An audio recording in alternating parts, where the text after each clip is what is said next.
আসসালামু আলাইকুম সম্মানিত খামারি ভাইরা, যারা গরু পালন করেন গরুর ঘরে মশা মাছির জ্বালায় আসলে কোনো উপায় নাই, কয়েল জ্বালাইতে জ্বালাইতে অনেকে ফকির হয়ে যেতেছে। তো আজকে মশা মাছি তাড়ানোর একটা মানে খুবই কার্যকরী একটা টেকনিক আপনাদের শেখাবো। এটা হচ্ছে গোবর লড়ি, গোবর লড়ি করে এগুলো আপনারা বানাবেন 3 হাত 4 হাত করে লম্বা। তারপর এইখানে ঠিক মাছ বরাবর এইভাবে দাগ কেটে দিবেন।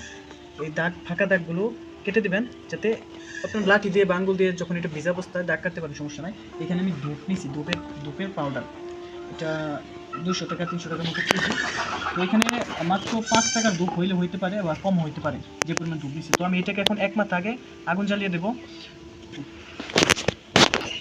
তো আমি এই গোবর লরির 1 মাথায় আগুন জ্বালিয়ে দিচ্ছি। এখন এইভাবে যে ফাঁকা জায়গাটাতে রাখছিলাম এটা পুরোটা এখন ধূপ দিয়ে ফুল করে দেবো।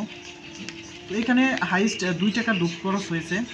আমি যে পরিমাণ ধূপ পাউডার নিয়েছি দেখেন।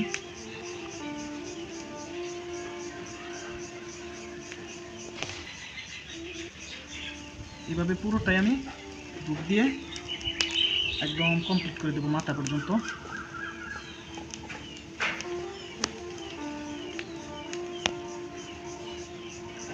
দেখেন এটা আমি একদম পুরোটাই ধূপ দিয়ে ফুল করে দিছি। এই যে এখন ইতিমধ্যেই দেখেন ধূপগুলো পুরো শুরু করছে, আর ধূপের যে স্মেল এটা আসা শুরু করছে। এখন আমি এটা গরু করে দিয়ে দিব। আর এটা কমপক্ষেও আপনার 10 ঘন্টার মতো এটা পূর্বে, যদি একটু বড় হয়, যদি ছোটো, যদি একটু বড় থাকলে 10 ঘন্টার মতো জ্বলবে। আর ধোঁয়া হবে একটু বেশি। এটা যে স্মেল ধূপের স্মেলে ধূপের যে গন্ধ, এই গন্ধে ঘরে মশা মাছি সব চলে যাবে। এটা আমি এখন গরু করে দিয়ে দিই।